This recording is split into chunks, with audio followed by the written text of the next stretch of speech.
Welcome to the Growth, Grace, and Prosperity Podcast. Join Stewart, Heath for down-to-earth conversations with top professionals, entrepreneurs, and leaders who have a story to tell. Let's get rolling. Hello, everybody. Welcome back for another episode of the Growth, Grace, and Prosperity Podcast. I'm your host, Stewart Heath, founder and CEO of Harvard Grace Capital. We're blessed to have Jaime Motes as our guest today. We're just getting to know each other a little bit. I'm excited to hear her story. Jaime, thank you for taking time out to spend with us today. Yeah, thanks for having me. All right, let's dive in. Over the course of your career, is there a time or an event you would say was a game changer that put you on a path to where you are now versus where perhaps you thought you were going to be coming out of school or early in your career?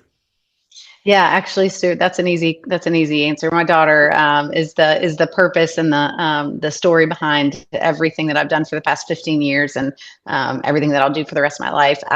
She was born, Lexi is her name. I have two wonderful children, Lexi, and then my son is the oldest, and Jacob. And she was born seemingly normal, but she was not given a newborn hearing screening. They skipped her on accident. At 10 weeks, the pediatrician had noticed that hadn't been given, and it's something they routinely did at this hospital even prior to the law passing 6 months after her birth.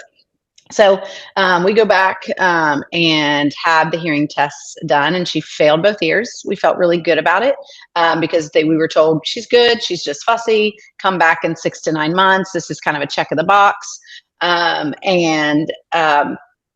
She starts to progress, and around 10 or 11 months, she's not responding to loud noises. We're noticing the dog barking, much less spoken language. She has no language. She's not uttering words, but she's 10, 11 months. So, we're looking for some of those signs. And then her dad would clap really loudly behind her head, and she didn't flinch. So back to pediatrician to get that referral we were told to come back to do.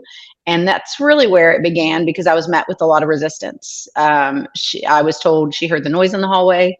Some kids don't talk until they're 18 months of age. I'm like, listen, this is going too far.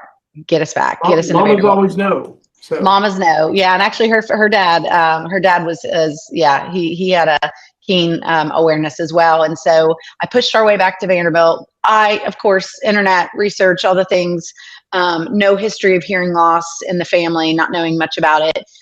Very unlikely that it's anything more than fluid on the ears, possibly a mild hearing loss at worst. So we go back, I sit there, and I'll never forget the words, "Your child is profoundly deaf." Was not prepared for that.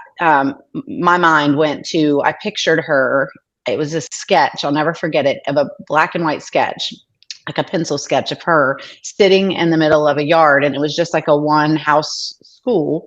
There were no leaves on the trees, and it was just her. And looking back, that was isolation. That's what I pictured for her. She'd go be shipped off to this school, a deaf school, and she wouldn't have any communication with the rest of us, and how isolating that must be. Not that there aren't options for people that don't use spoken language or are profoundly deaf, but it just, shattered. I was shattered. But moms have about 30 seconds to regroup. It's just what we do. So I asked the audiologist, okay, what do we need to do? A deaf school, sign language, let's get started. And Dr. Kathy Hayes, she's our hearing angel, the perfect person to deliver the news because she's special. And she just said, no, we think Lexi is a great candidate for a cochlear implant. So I go from complete darkness, no hope, a lot of concerns, a lot of heartbreak, to what? I've never heard of this. This is back in 2009. I've never heard of this device. What is this?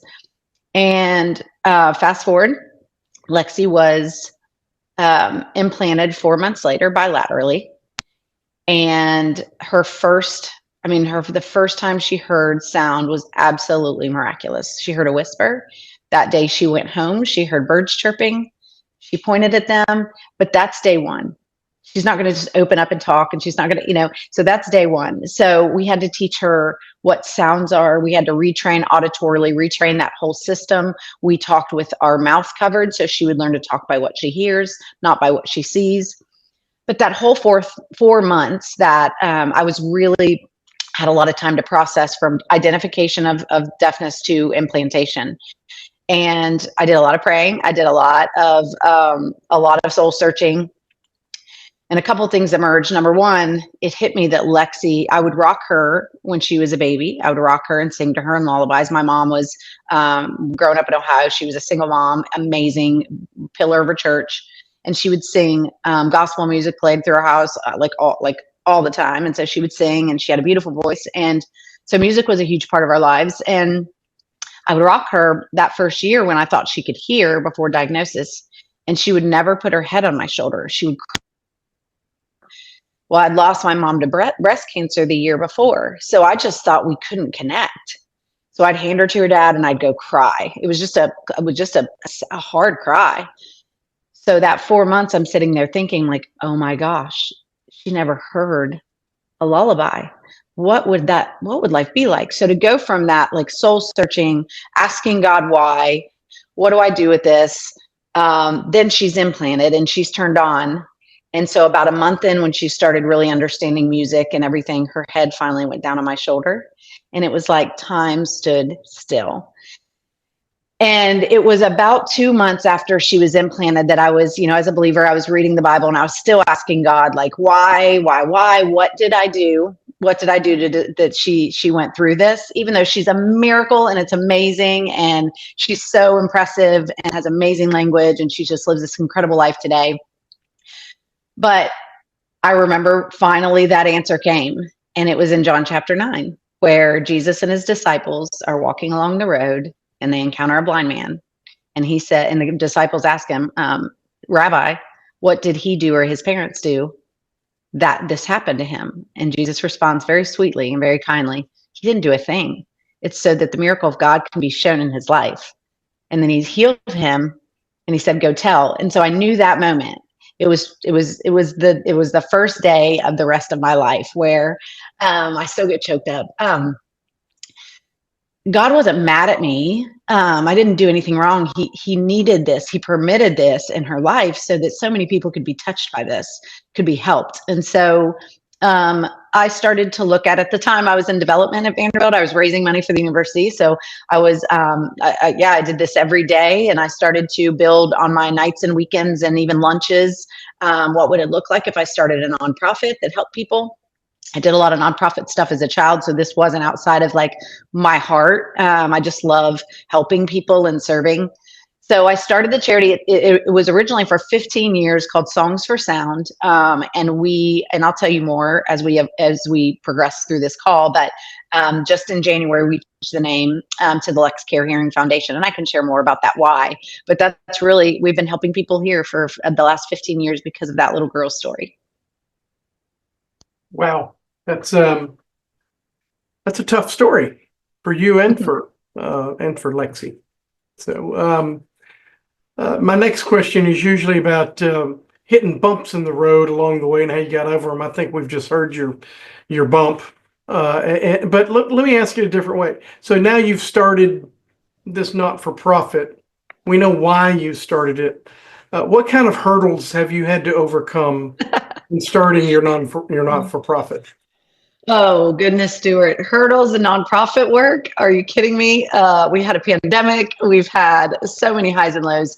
If you had told me, we've shifted a lot in our business model again in 2025. And if I knew then what I know now, would I have started a nonprofit? Probably not. I would have started what we're evolving in today, still a nonprofit, but doing it differently, I should say. The biggest hurdle was the pandemic. So our nonprofit focuses primarily on outreach.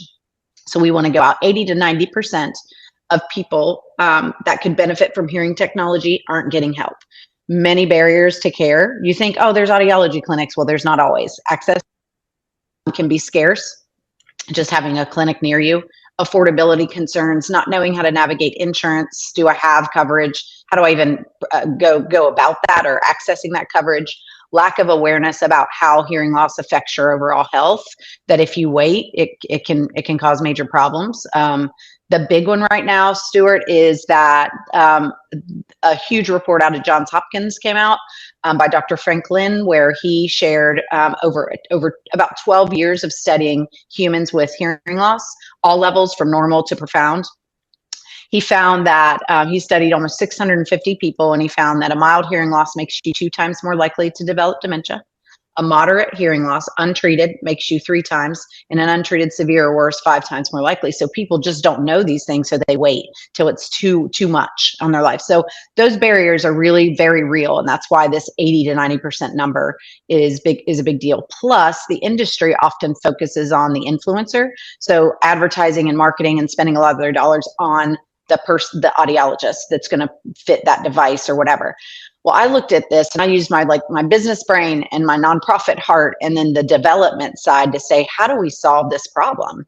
If we didn't get basic services in Middle Tennessee, where Vanderbilt was, 20 minutes from where we lived, what's going on in the rest of the world? What's going on in rural communities or even urban areas where these children lack basic health care?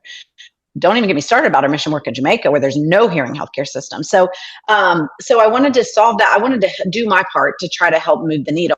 So I started over time. We did fundraising events initially to raise awareness. And in 2015, I had paired up with a guy who, and I'm going to get to the hurdle, who helped me launch an experiential marketing tour to go out, give free hearing screenings in the health sector. He's a genius.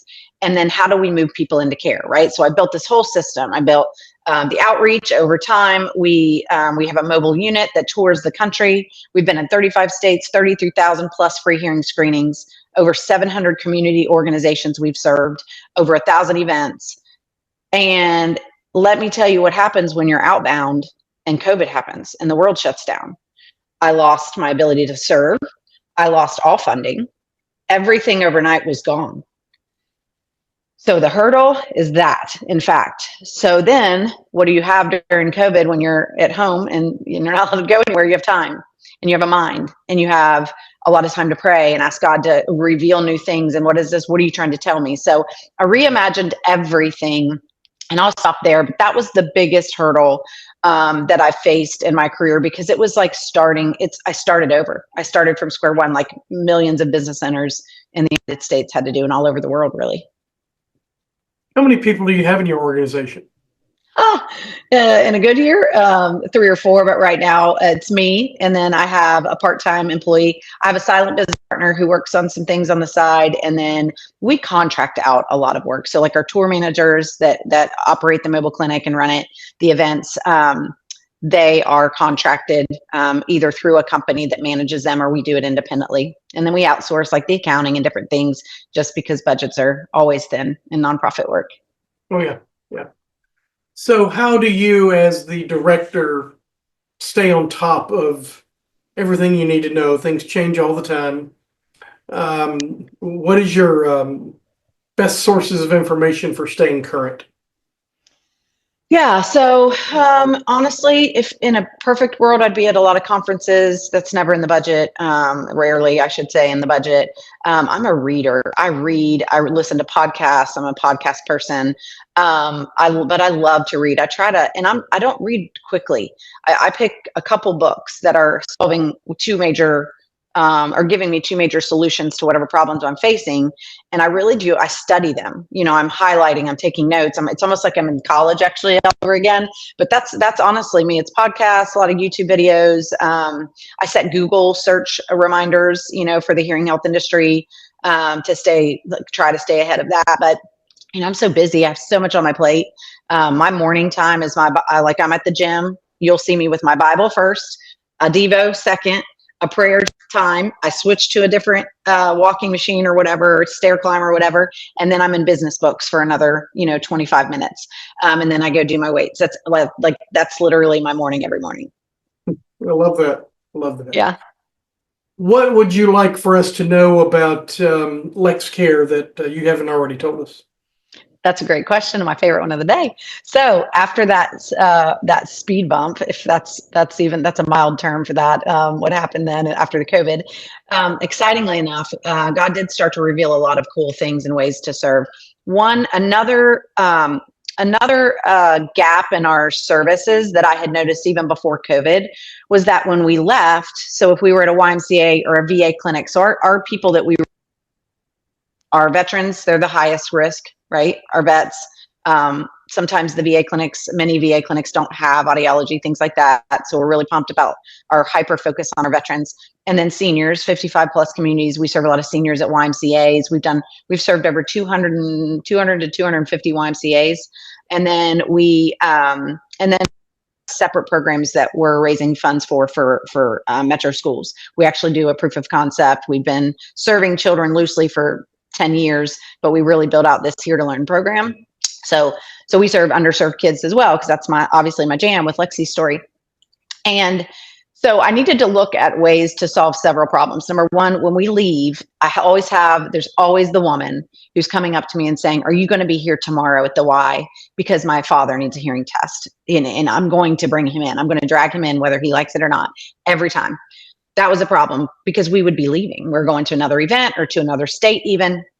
And so I needed to solve that problem. And number two, I needed to be able to create something that we can roll out more globally to even reach more people who have access to technology to take a screening. And then finally, how can I build something that also creates some another revenue stream for the charity, another way to raise support. So I started praying and sketching, and through the years, it's evolved tremendously. This first quarter, we're launching our first round of what's called LexCare Hearing. So the charity has become LexCare Hearing Foundation.